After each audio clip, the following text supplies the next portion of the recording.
Terry Gilbride here, speaking to you from Washington State. Wishing I was there. Hope you guys are having a beautiful day in Denver. So today we're going to talk about workforce issues. I've got several brilliant people joining me today. Again, we're going to talk about skilled workforce problem in the construction industry. Before I introduce you to our co-speakers, though, if you have the Whova app with you, we have a poll out there. We'd love to find out who is joining us today. So feel free to enter your information in the poll. And while you're doing that, I'm going to go through the learning objectives. Really, our main objective today is to share what some successful builders are doing in terms of workforce and trying to find, retain, and train staff. And we'd love to hear from you. DOE is really interested in your ideas as well. So our speakers today, we've got Dave Kendall, who's Director of Construction for Thrive Home Builders right here in Denver, Colorado. Ryan Hillgartner is coming to us from Wisconsin, where he is Director of Marketing for Tim O'Brien Homes. Rick Wertheim's come all the way from the great state of New York, where he's Senior Vice President of Housing and Green Development for United Way of Long Island. They're going to share with you some of their great ideas for workforce issues. Marye, Hefty, and I are from Pacific Northwest National Laboratory, where we support DOE's residential energy efficiency programs like Building America, DOE's Zero Energy Ready Home, and Better Buildings. Our role today is just to frame the problem and then to listen to these great guys speak and then to gather some of your good ideas at the end. So what is the problem? Workforce woes. Well, it's kind of a perfect storm right now. Any one of these issues would be a problem in and of itself. You know, builders are identifying labor shortage as one of their top needs. We've had 1.5 million housing starts in 2020, up.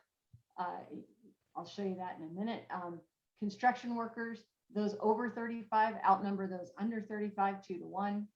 And in a recent poll by Boy Scouts of America of like 150,000 high school students, only 3% wanted anything to do with skilled labor as a career. That included like factory work and construction work. So it's a little image problem happening there. So yeah, looking at that, going from the year 2010 over the past decade, the number of unfilled construction jobs in the construction industry has just grown and grown and grown. It really peaked at the height of COVID, and now we're still hovering around 200,000 empty jobs out there. Nobody picking up a hammer.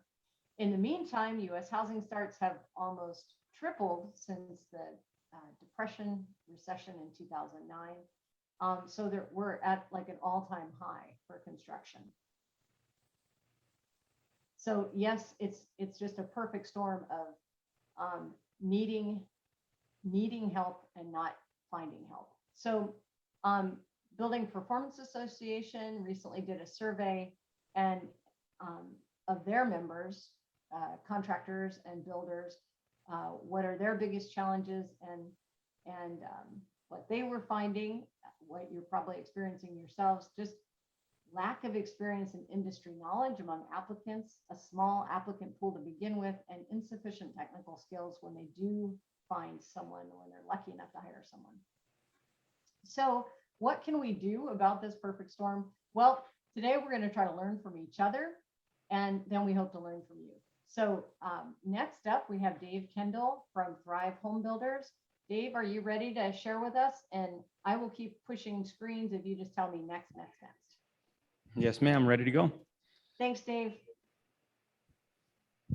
All right. So next slide. And next. All right, so Terry kind of introduced it already, talking about the lack of workforce that we've got. You know, kind of talks about it here, where we've got thousands of people retiring each year that, you know, have been in the industry for years and years and have done, you know, it used to be where people did all the woodwork in a home, and one trade would come in and do multiple things in a home. Now it's specific trades for every single aspect of the job.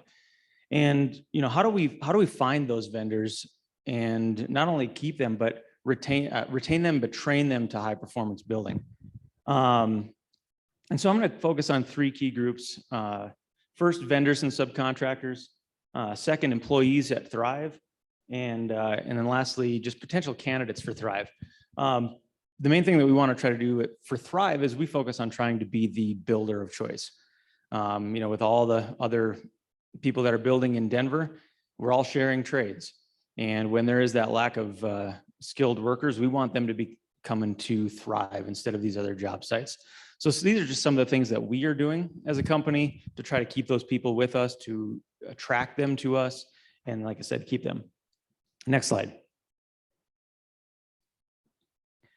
All right, so attract, train, and retain. And so I'm going to go through some of these things. These are what we do for the vendors and subcontractors. So we'll go into each one of these in detail, but annual subcontractor surveys, we're partnership focused, performance feedback.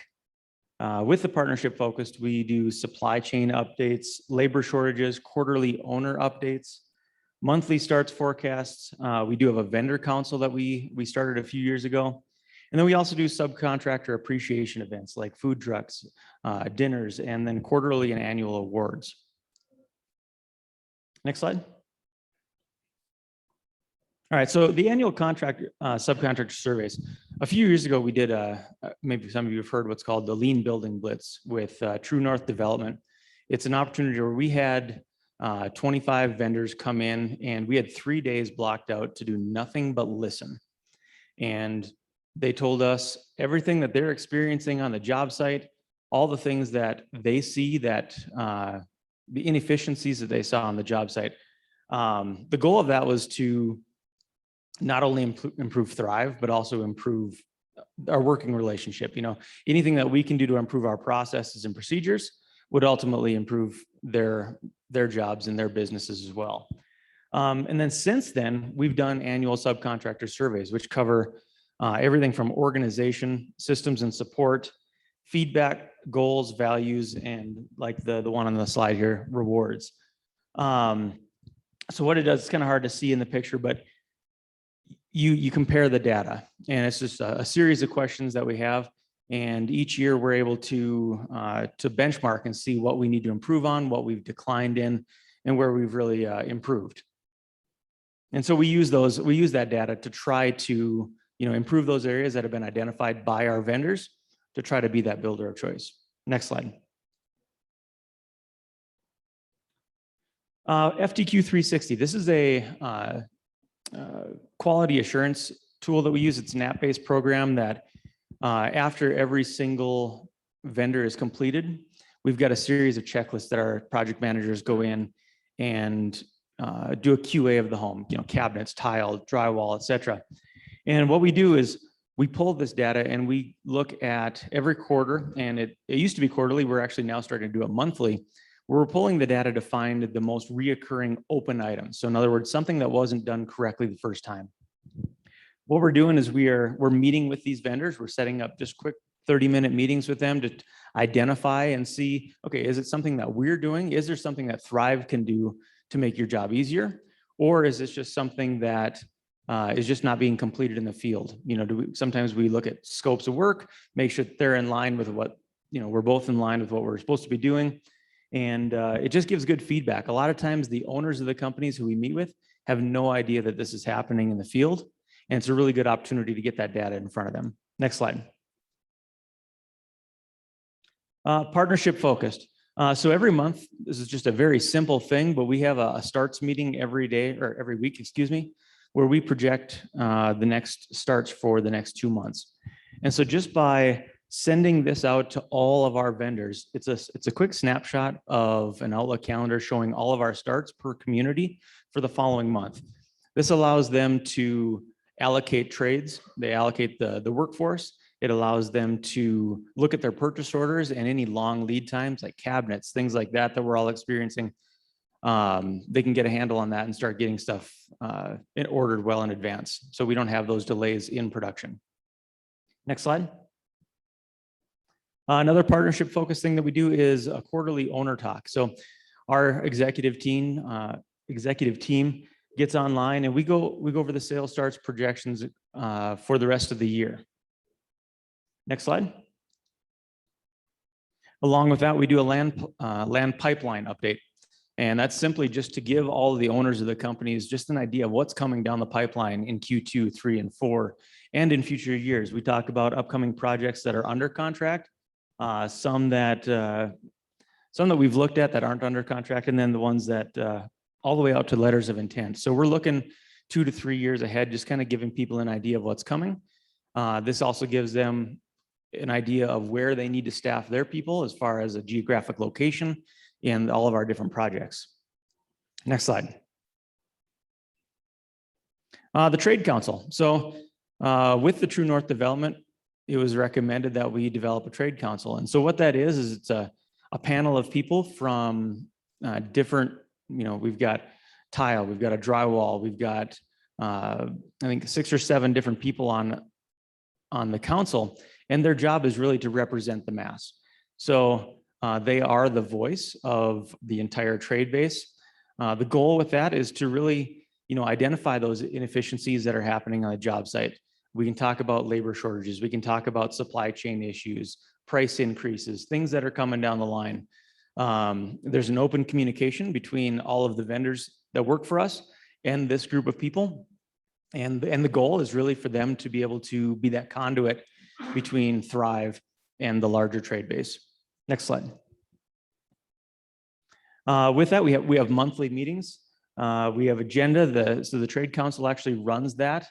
We are there just to facilitate anything that we can do. Topics include, like I kind of mentioned, a couple of these job site issues, Thrive processes, supply chain issues, communication improvement, and then in integrated design opportunities. Next slide.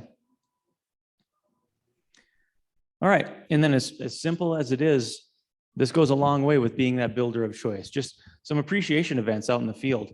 Every quarter, we have a food truck that goes to one of our job sites and just provides free lunch for all of the actual crews that are working on site. A lot of times you have those corporate meetings where you're thanking all the people that are in the office, but the people that are actually in the field doing the work get overlooked. So it's a very small gesture, but it goes a long way. We do ice cream trucks in the summertime, the food trucks every quarter. And then, yeah, like I said, it's just a good opportunity to thank all those people that are actually doing the job in person on the site. Next slide. And then appreciation dinners. This is more for, the people in the office, the corporate staff. We bring them in and do an appreciation dinner at the end of the year just to thank them. And that's every company that we work with, from land development, architecture, design, marketing, construction, and warranty. So everybody gets together, and it's a good networking opportunity, and just again a good chance to thank them. Next slide. 5 minutes. What was that, Theresa? You got 5 minutes. Okay, no worries. Going into employees. So quarterly recognition. For retaining good employees, we find it very important to recognize them. So what we do is we do a thing called Star Awards. Actually, and I'm going to get into that in a second, but we'll go through training opportunities and then open book management. So go ahead, next slide.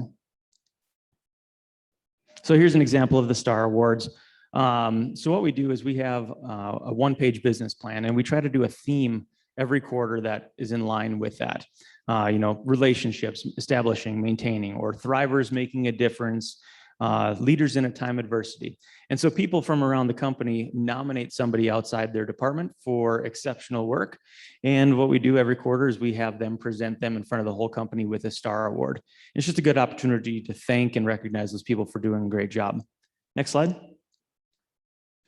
Training opportunities. We have Ron Stafford here sitting in the audience, is our QA department. He does cross training for the entire company. So he does a 6-week course for land department, warranty, where we go in. He takes them through from everything from stormwater, plot plan, foundation plans, all the way to the end of the build process, looking at blower door, ACH, indoor air plus, all the programs that we do. And he goes a 6-week program on site and just really help everybody else in the company understand what's going on out in the field. Along with the EEBA certifications, IBICUS training, OSHA 10 and 30. Next slide. Again, we really push for our people to get trained. Anything that's through EEBA, we recommend. You know, a lot of the high performance mechanicals, houses that work, HERS associate, the new one that came out this year, the Healthy Home Certified. Along with IBICUS. IBICUS is a company that we work for that they've got kind of an online university where all of our new employees go on and take this training. You know, construction 101, foundations, slab on grade, things like that. It's just high performance, best practice building. Next slide, excuse me. Again, OSHA 10 and 30. OSHA 10 is required for all field members. And then OSHA 30 is something that I think right now all but 2 of my field guys have. So we're working on that. Next slide. Open book management. Again, I kind of touched on this. This is really where everybody in the company has a snapshot of what's going on financially for the company. It's been a game changer for Thrive. It spotlights the inefficiencies, and we put those as on our one pager. We go over this every single week. It covers cycle times, FTQ usage, option margins, sales starts and closings, profit percentage, et cetera. And we look at all the numbers, we look at all the data. Everybody in our company knows exactly how every project is doing and the financials of those projects. And it all rolls up into this one-page business plan. So we're able to see at a snapshot at any given time how the company's doing, how we're projected to do for 2, 3, and 4. Next slide. And lastly, my last slide here is just to try to get new candidates. And this is going to kind of be a segue into Ryan here. But what we do is we try to do as many internships as possible. We also do construction management site visits. We have local universities come on site, and we walk them through the building process, then the construction management programs that they're in. And then some of those, actually a success story that we just had from one of those site visits, a gentleman came up and asked the guy about an internship, asked Ron about an internship, because he just saw the difference between Thrive Home Builders and some of the other sites that they had visited. This intern, actually, he interned for a couple months, and just 2 weeks ago offered him full-time employment as a construction manager. So it worked out well. So with that, I'll hand it over to Ryan. Awesome. Thank you so much, Dave.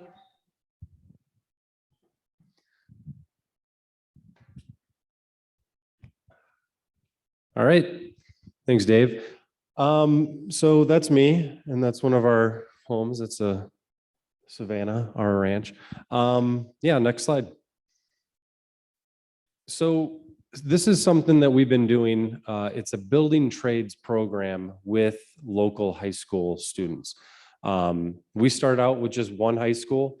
We've been doing it since 2010. So that was the first high school that we've worked with. And because of the success of this program, we've now grown to work with 4 different schools, school districts. So we have 3 in our Milwaukee area market and 1 in our Madison area market.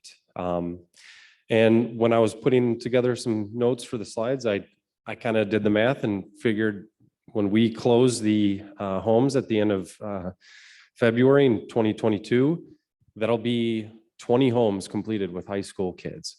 So really something that we're pretty proud of. And one thing I wanted to make sure that I would point out is anything that we're doing here, we're not the only ones in the country doing this, but we feel like we've gotten enough momentum with this, that we're growing it, we're continuing to grow it, that we want to help people and be a resource that if we can kind of, emulate this program throughout the country, we want to be able to be a resource for anybody.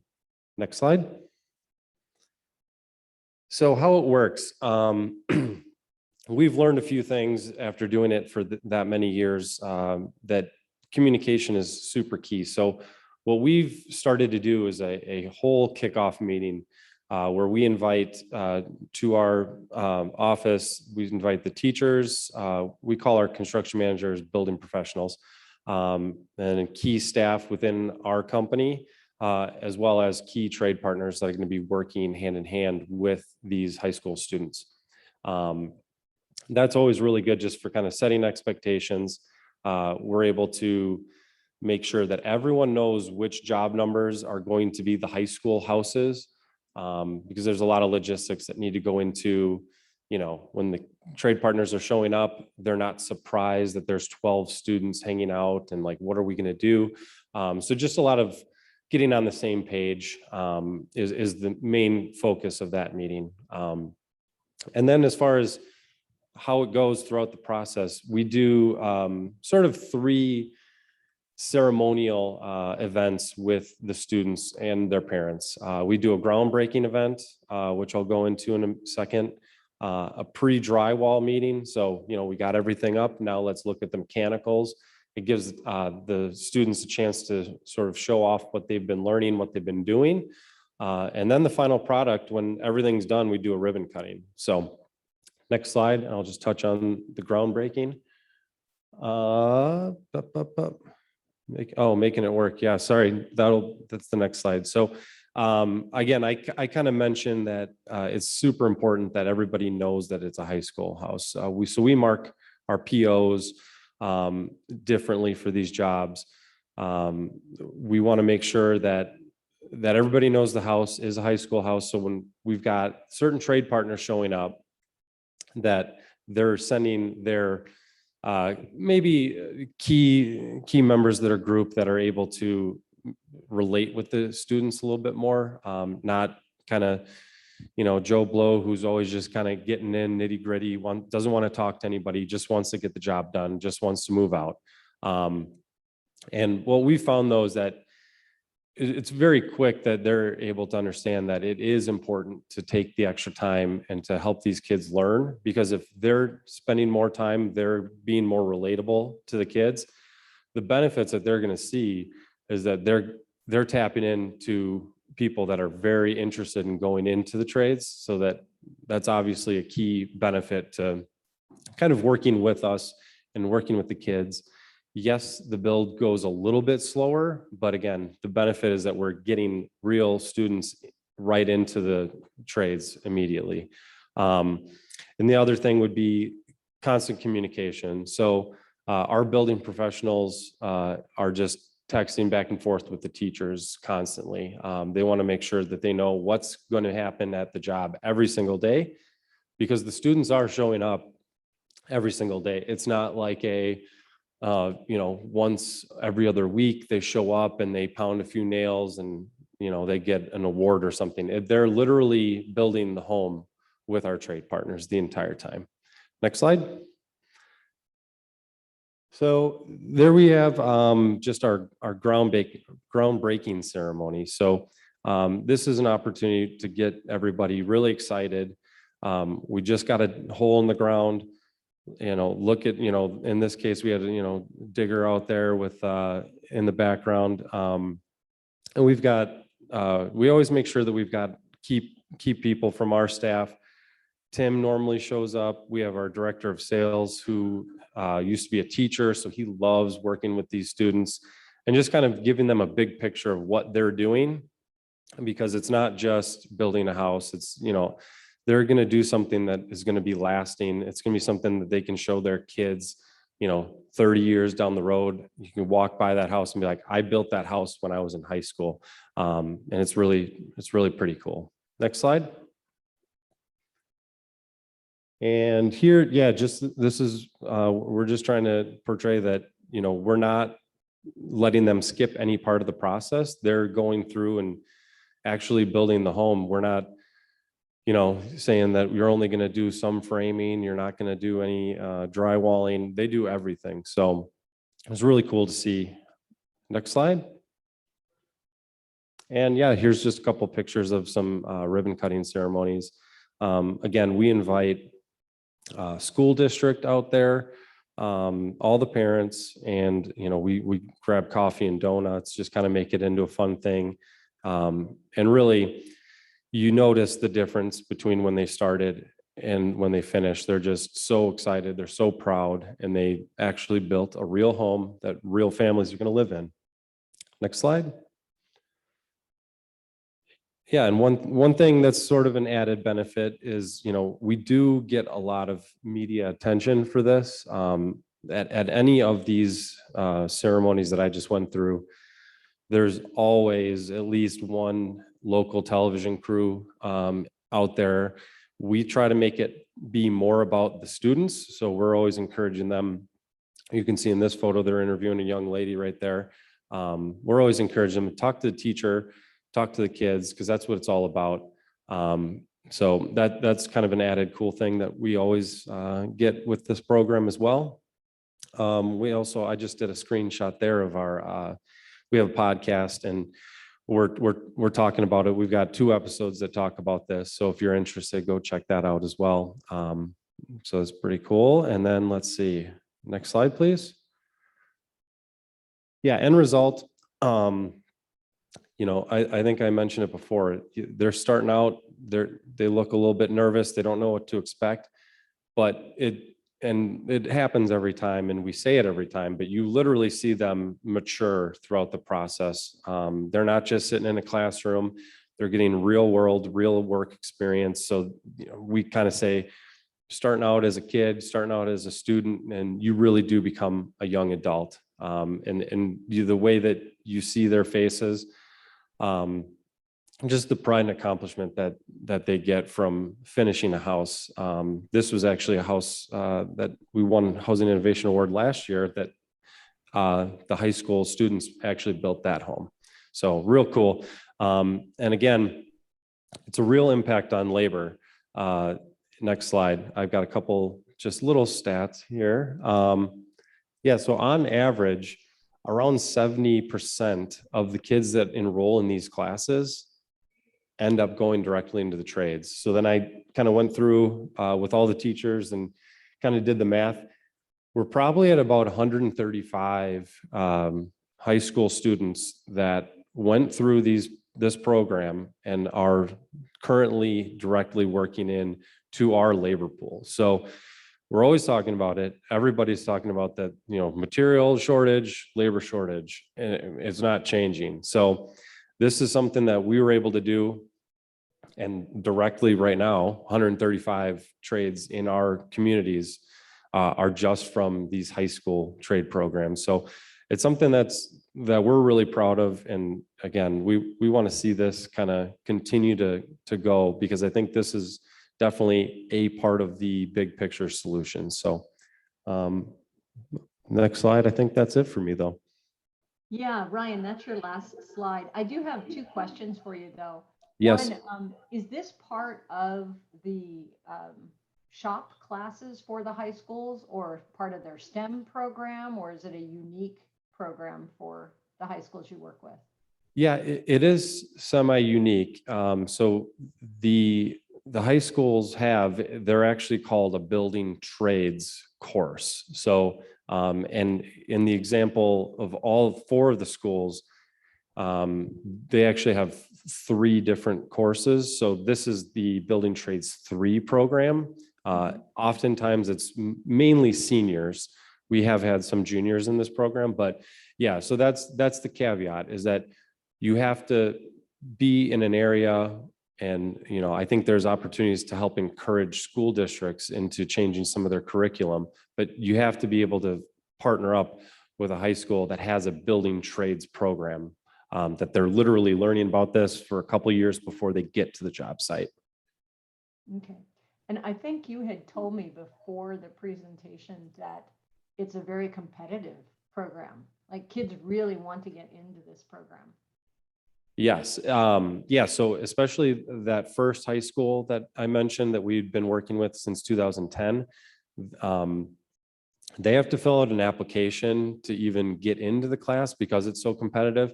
Again, we found that you don't want more than about 13 is probably the maximum amount of students you want on the job site at one time. So it's about 12 students. And so, yeah, they have to go through a pretty big application. They have to get letters of recommendation. And yeah, he's got to turn away about half of the people that want to be in it. So we're actually working with another builder in our area that we have some relationship with to add another course so that he can do 2 courses, so there can be 2 homes done, because he's just got so many kids interested. So Wow, excellent. Thank you so much for sharing that. And if anybody in the audience wants to come up and speak with either Ryan or Dave or Rick, who's up next after the session, maybe you guys can hang out for a few minutes. yeah, definitely. Thank you. Okay, up next, we have Rick Wertheim from United Way. Thank you so much, Ryan. Thanks, Terry, and good morning to our virtual and live attendees. I'm going to, I guess, hang out right here and try to get through all our slides. So while we're doing that, how many here and virtually through the chat have an active recruitment process in place? So in the room right here, we're showing, I think, no hands up. And I'm not quite sure what the chat is showing, but let's go right into this, Terry, next. And the next one. That's a cool building, by the way. All right, so here's some of the traditional sources of entry-level workers. We can just go through the trade schools, pre-apprenticeship programs. There's actual workforce development programs that are out there, state, county, city departments of labor, colleges, for-profit training centers, not-for-profit training centers, and there's a whole host of online tools out there. Next. So the trade schools, many of us are familiar with these. I don't have to spend a whole lot of time on this. So some of your BOCES programs, they do a really great job of getting folks who are in traditional school settings into the trades. And these are folks that typically stay within the educational system. Next. Pre-apprenticeship programs exist throughout the country. Some of them are credentialed or certified, but many of them come from national organizations. The National Association of Home Builders has an HBI, Home Builders Institute, a PACT program, a pre-apprenticeship certificate training program. There's another one from NCCER, that's the National Center for Construction Education and Research. And there's a union-based program called MC3. So these programs are a really great source for anybody to go and find potential employees. Next. The US Department of Labor has, I'm pretty sure many folks would have heard of Job Corps. And Job Corps is basically a program that the federal government runs throughout the country that trains folks in many different disciplines for you. And there's one, and you could see it on maybe the smaller part of the slide, that shows that there are very targeted different groups, including construction. Next. Our state has a whole host of programs. I'm sure there's many other states across the country that have to have a Department of Labor. So within the Department of Labor, there are job fairs, there's virtual employment opportunities, there's job banks, there's workforce investment bureaus. All of these different sources are great tools to find people who are looking for employment. And most of the folks here at this session are looking for employees. Next. Community colleges are a great opportunity. Community colleges are really getting a boost. Those who are going into the trades are looking for, let's say, if they're not into the university setting, are going into the community college setting. So the community colleges actually have job seeker listings. So if some of the building trades or building tech programs in our particular county, we have a great program that does everything from welding to solar to high performance building, you name it, the community college. If you're not using it, you should tap into what they have to offer. Next. So there's many for-profit vocational training programs. These are basically organizations that do a great job in the sort of niche that they've chosen. So there's for-profit training programs that focus on renewables. There's some that focus on just home building, traditional building, and we're starting to see a lot of home high performance building programs that are coming out on the market in the for-profit training sector. Next. So there's many not-for-profit vocational training centers out there. These are funded programs through different funding streams. So United Way of Long Island, where I work, we have an E3 Energy Efficiency Education Smart Build Training Center. And we're lucky because we're funded by a number of different sources, one being NYSERDA, our New York State Energy Research Development Authority, Department of Labor. We're funded to provide what we call next generation building training. So that's anything from high performance home building, energy retrofit, weatherization, advanced HVAC. All of the high growth, high demands run out of our 5,000 square foot training center. And I encourage you not to maybe run to Long Island to go get your folks trained up, but see if there's similar programs across your region that are like this. They are funded and they are out there. Next. So we do have many programs that we spoke about, but I think the key to training, and many of you will agree, is that you have to have an OJT, or on-the-job training component. You can't teach people the trades by PowerPoint or textbook. You have to be out in the field. We actually run trucks. We have a fee-for-service division. We work as subcontractors for other contractors with our trainees. And for those who are probably asking the question, and I've seen it pop up in the chat before, what do you do with insurance? You know, how do you have people who are under 18? So the answer is they always should be over 18, number one. Number two is that you should really think about talking to your insurance folks about designating these people as trainees, not employees. Very important. That really puts a different liability structure and lack of exposure if you designate them as trainees with your insurance carriers. Okay, next. Many of us have seen these. I'm not going to spend a lot of time on all these online tools, but they're out there, and a lot of young people are using smartphones for many, many things, and this is where that they kind of hang out when they're seeking employment. Next. So there's really some great national programs, and we're again lucky not only to have a training center, we in the region run our local Youth Build program. And Youth Build is a national program funded by the US Department of Labor. And this is a great program that is able to get some disenfranchised, folks who are looking for employment into the trades. So they haven't necessarily succeeded in the traditional school setting. And they're a great pool across the entire country. There's a Youth Build USA, that's a technical advisory board for the program. And these are funded programs with active students who've gone through very, very rigorous training, a lot of soft skill work.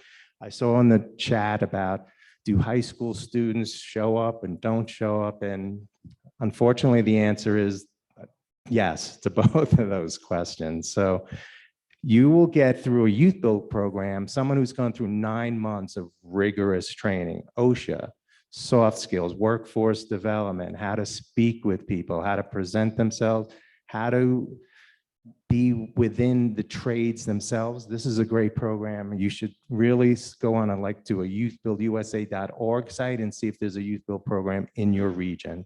Next. This is some of the work that our Youth Build Long Island program is doing, very advanced SIPs. We're doing a metal skin SIPs project right here. And they're learning not just so much the traditional building environment, they're learning next generation skills. And this is for EEBA and the folks in this room. This is good to know that we have a focus on high performance construction. Next. So contractors, and this is a quick sidebar for the builders in the room who also are virtual. If you're looking to get into any kind of federal programs, including what HUD has to offer as builders, there are some regulations, but there are many programs HUD offers where builders and high performance home builders can use federal funds to develop different housing strategies. So when I say that, there's affordable housing, there's homeless housing, there's tribal housing, there's many different HUD opportunities for your high performance home building company to tap into. And here's next slide. An interesting piece to that is that part of the HUD requirement is that there's a Section 3 component. And Section 3 basically says that you have to, if you're taking on these jobs, use employment strategies to specifically target low or very low income individuals, meaning you need to have a labor pool that comes from that particular segment. So next, I think we have to go the other way, Terry. There we go. In the regs, all this kind of gobbledygook at the bottom in the highlighted part, the youth build program is written into the federal regulation to satisfy this particular regulatory function. So it's interesting. If you want to get into HUD, you want to do this type of home building, you want to expand the market of your home building company, you can use youth build participants, again, people that are in the program, to satisfy your Section 3 regulation. And a lot of folks stay away from HUD work because it's very regulatory and has a lot of stuff. But this is huge because it checks that box for not needing to do that stuff anymore. Next. The veterans workforce is out there. There's a lot of great programs. We, through our training center, run a Vets Build program. So we take a lot of veterans who are looking to get into higher growth, high demand opportunities within the high performance home industry, get them trained up. So there's many programs that are out there, the helmets, the hard hat heroes. Please avail yourself of the veteran programs. There's some really great employees out there that are looking to hook up with you as builders for the next generation, high growth, high demand career paths. Next. And that's pretty much it. Thanks. Terry, I'm going to turn it back over to you. Yeah, thank you so much, Rick. And Marye Hefty's going to get up next and speak. Great. We already have some questions in the chat, and we have Brent with the app who's going to help us transfer any app questions into the chat.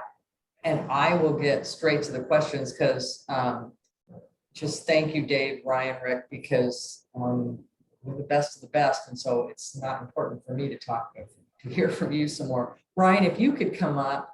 Edward Louie, who's a researcher, a talented researcher, and also on his own time builds zero energy tiny homes, has several questions, and some of them Rick addressed, but there's a couple more if you could grab the mic and help us address. And also if anyone in the room, if you guys can hand the mic to them, and I will stay out of the way, but facilitate as I need to.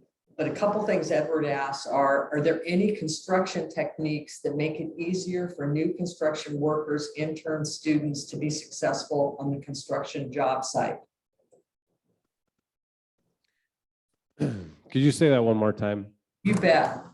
Are there any, and this is Edward speaking because he's really involved in building and doing zero energy building. He does them for tiny homes, and he's also a real talented researcher. Are there construction techniques that make it easier for new construction workers or students to be successful on a construction job site? And I think what he's thinking about is you're working with students, and let me translate, it's too bad Edward can't say this, but are there issues with that and them understanding some of the construction techniques, and do you have to modify things for those students? Yeah, that's a good question. We have not had any difficulty like needing to kind of scale something down just based on the fact that they're going to be working with students. So we are fortunate that our trade pool that we have, a lot of them have been with us for quite a while. So they know what we're doing with, they know what our specifications are. I can't think that we've ever had to alter anything based on the fact that we'd be going with lesser skilled workers on a job site. Excellent. Another question he asks is, with so many students interested, why don't more construction companies do what you're doing? Because it's pretty model. Yeah, when we say it to certain people in the industry or like, certain people I communicate with from a marketing perspective, they're like, I can't believe that you guys do that.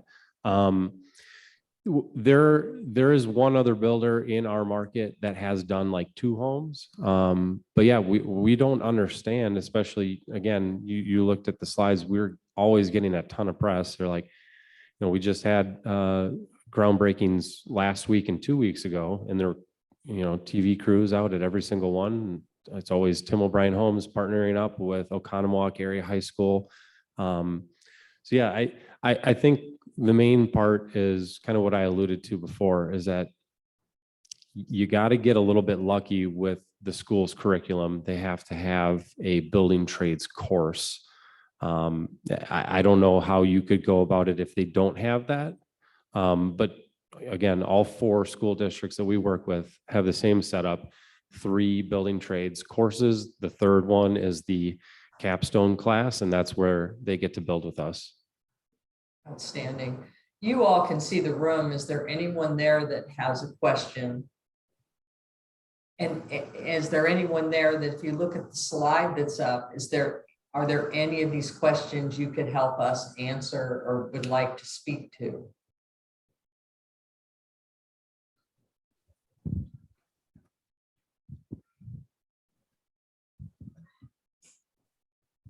My name is Rob. I'm a high school carpentry teacher. I've been doing this for over 30 years. I've built more than 30 homes with high school kids, and it is one of the most successful programs out there. I have seen a countless number of students graduate and go into the trade and make a lot more money than any school teacher makes, which is me. But as part of the headache is, and part of the problem is getting the community and the school district themselves to buy into the programs, because there's some loops, there's some hoops you got to jump through. There's some things that have got to happen. But these kids are more trained in technology and working with their thumbs and their fingers than they are working with their hands and hammers. But if we can get the right people and the right group and the right organizations to go out there and reach these students and say, hey, come see what we have to offer you. It's an exciting world, and they get involved, and some of these kids are being exposed to something I hate to say they've never been exposed to, hard work and lifting a hammer and pushing a shovel around. And we need more programs like what you're talking about. It's successful. We need more builders to be involved in developing these programs in the local high schools and having these kids have the opportunity to explore this career, because it's a great field, and some of them just never see it because of the world that we live in now. It's a little different. Rob, what high school and state are you in? Because this could help us. I'm from Utah. I spent 16 years at Layton High School building homes there, and we built a new school in Syracuse High School, and I've been there for the last, since they opened 14 or 15 years now. So I'm on house number 31 this year. So.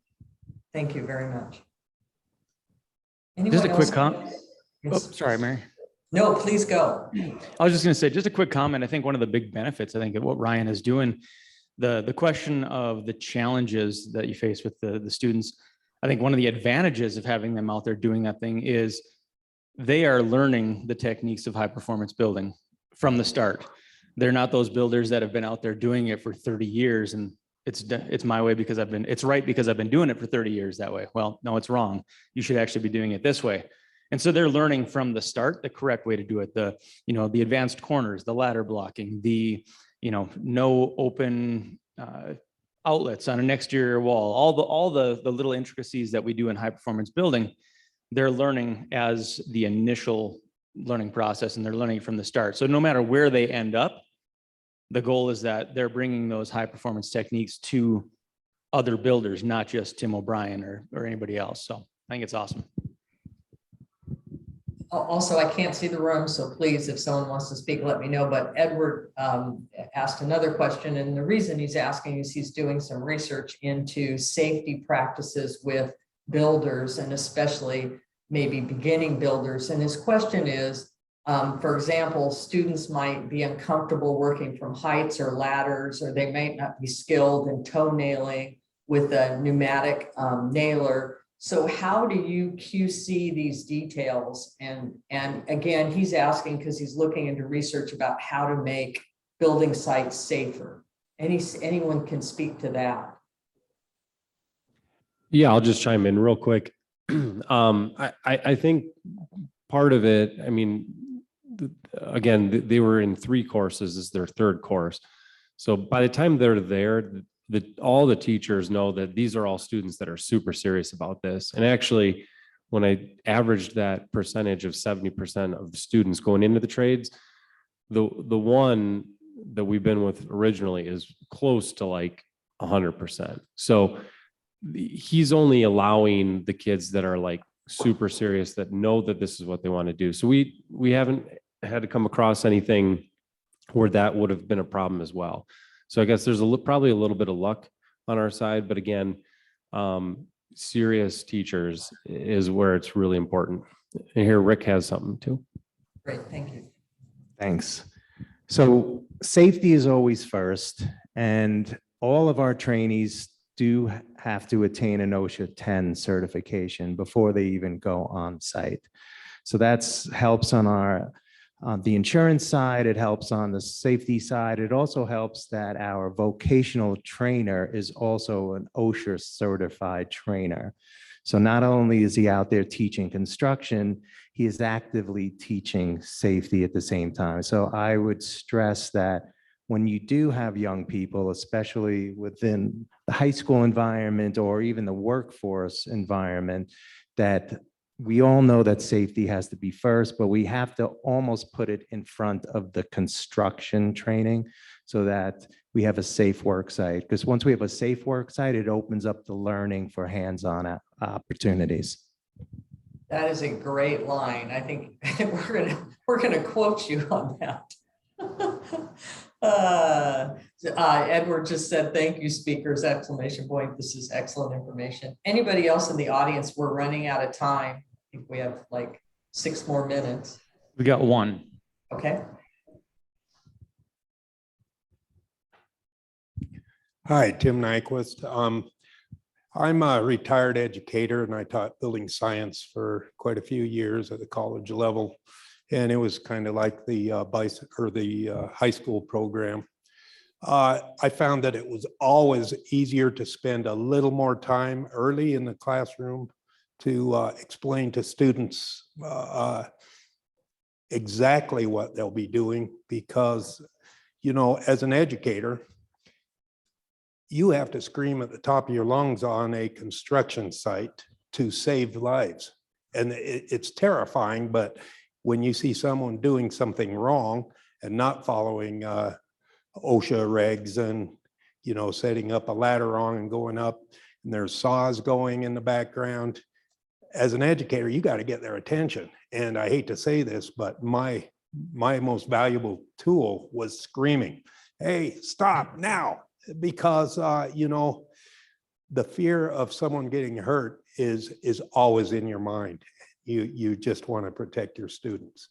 But also spending that extra time in a classroom is so important to understanding the new way of building and not the way Uncle John did it in his contracting business. So that's about all I've got. Excellent point. Anybody else in the audience? Yep, actually one more. Okay. So I'm Jeremiah. I'm at Layton High. I'm a newer carpentry teacher, following in Rob's footsteps and with Davis School District in Utah. But we do bring 16-year-olds and 17-year-olds to our job site to build houses, and we get them up on roofs and they're in harnesses, and we are covered under, our students are covered under the state's risk management insurance. So I just want to point out that, you know, we do have that opportunity to bring them in as long as they can drive to the job site. You know, they're learning these job skills. Excellent. So Marye, just one other thing as far as our young folks, and I'm sure a lot of people in the audience know this, that many of our high school students, it's great that we have programs that we can entice high school students to get into the trades. And I think Terry and Marye, I think we've spoken a number of times about the fact that the trades are not as sexy or attractive as they used to be. We're losing a lot of our young people to a lot of tech jobs. And our young people are very tech focused. So some of the challenges that many of the people attending this particular class will find is that how are we going to work with new trainees and their cell phones? Do they have their cell phones on site? What use is a cell phone? What kind of training are you going to do as far as what resources you can get from technology? So technology training young people, something that we're all going to have to deal with, but at the same time, how do we get our young people to think of the building trades as a viable career? And I think what you're doing with DOE, and I think what EEBA is doing in particular, particularly important, kind of flipping the script and making the building trades, high performance home building, something that is not only an excellent career opportunity, but really a high growth, high demand job. I think there's nothing to say after that. So I just want to say, Dave, Ryan, Rick, it's always a joy. Thank you. We are now at 7:58, or I guess it's 8:58 there. 2 minutes. Anybody else? Terry, do you want to close this up? Yeah, I just want to say thank you to all of our speakers. Rick, what you just said really mirrors what we've gotten on the online poll. A lot of people are saying online training is what they're going toward, as well as conferences, and of course, always the on-the-job training. Those last two questions for anybody in the audience, what ideas do you have for attracting the next generation of skilled builders? And if a government agency could provide you with support or resources, what would be most helpful? DOE really is looking at this seriously, because there's such a desire to really move both the new and the existing home sectors to more high efficiency homes. And to really move that needle, especially on the existing homes, it's going to take a lot of contractors getting motivated about this and bringing on a lot of new staff to retool these homes, as Sam Rashkin used to say, retooling the American construction industry. So we'd really love to hear your ideas. So if you didn't have a chance to get up and speak, shoot us an email or send us something in the chat, or the poll is going to stay open, I think, through the conference. So feel free to hop in there and short answer some ideas for us. We'd love to hear them. And you guys, thank you so much for sharing wonderful ideas. The workforce, the high school training, and just all of the acknowledging and rewarding your current trades, so that they are so that the word gets out that, hey, that's a great guy to work for. Let's go work for him. So great ideas. Thank you so much, everybody. And best wishes with the rest of your conference. Thank you. Thank you.